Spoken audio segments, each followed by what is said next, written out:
Alright, so in this lecture I'm going to be talking about another approach for name entity recognition, but we want to enhance NER results, so we use boundary method. We want to find the boundaries of the spans when you want to find the entities. So I'm going to be focusing on this paper 2020 from Alibaba Group, and so NER is a well-studied task in natural language processing. However, the widely used sequence labeling framework is usually difficult to detect entities with nested structures. The span-based method that can easily detect nested entities in different subsequences is naturally suitable for the nested NER. And of course, recent papers are about span-based method, not based on token-based method. However, previous span-based methods have two main issues. Nothing is perfect, so these are the issues. Classifying all subsequences is computationally expensive and very inefficient at inference.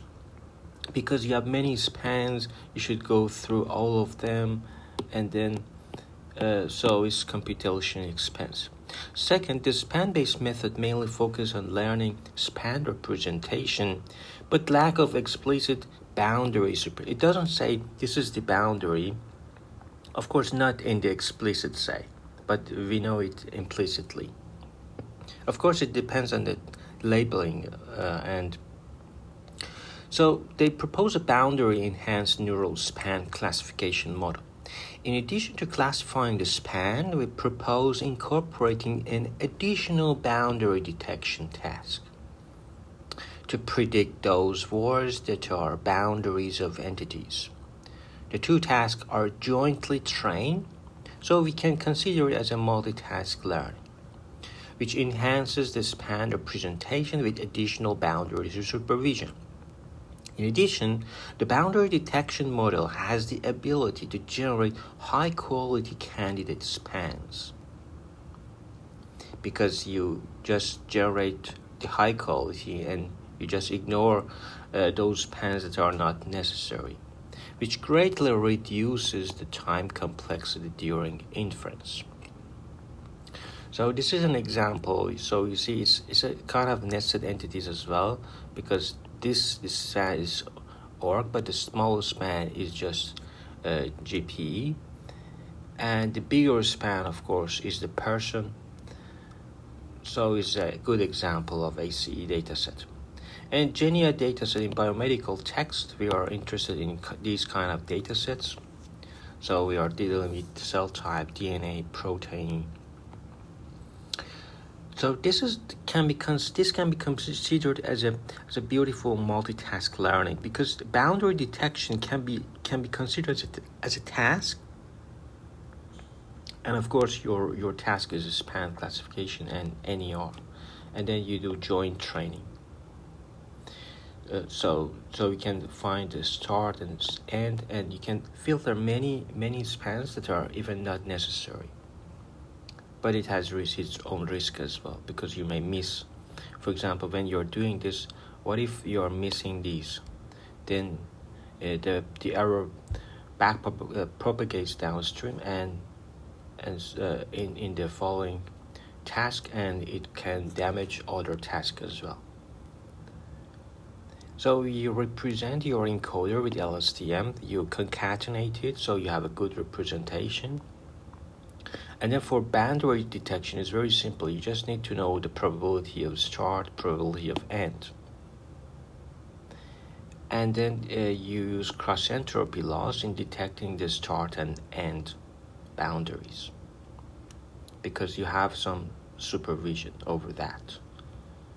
And for span classification, we just know which boundaries are important, what are the boundaries, and then you get a linear combination of these hidden representation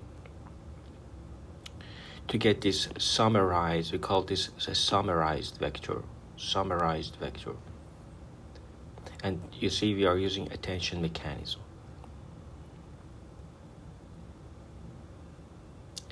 Then we feed the span representation into a multi-layer perceptron to apply softmax for predicting its semantic tag.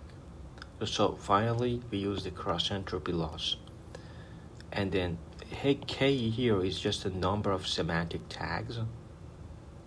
And Y is a label that whether a span is in tag T or not. And we jointly minimize the following. So it depends on your boundary loss, finding the boundary, and your span. So it's a linear combination. So that's why W is just a hyperparameter. You can play with that to see which one is the best. Implementation details, you know, for the LSTM, they use pre-trained GloVe without updating during training. And for BERT encoder, they use BERT base. As you know, the hidden vector of BERT base is 768.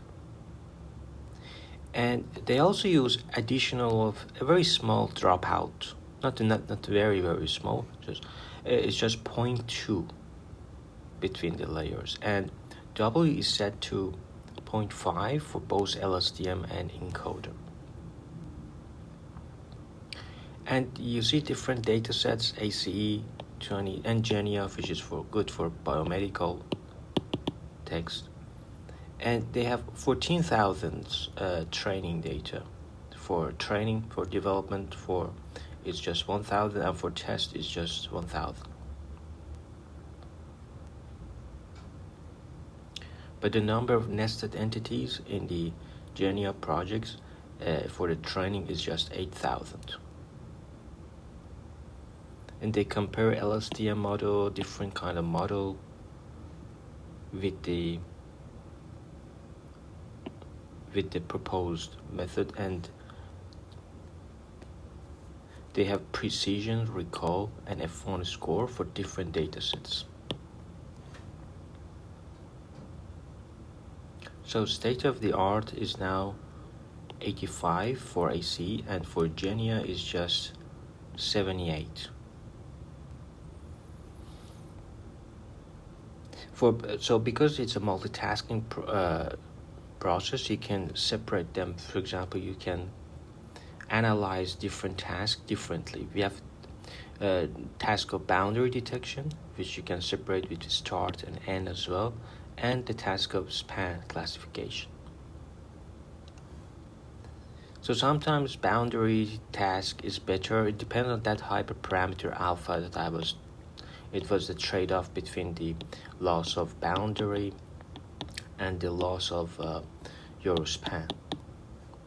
So this is loss of span and this is loss of boundary.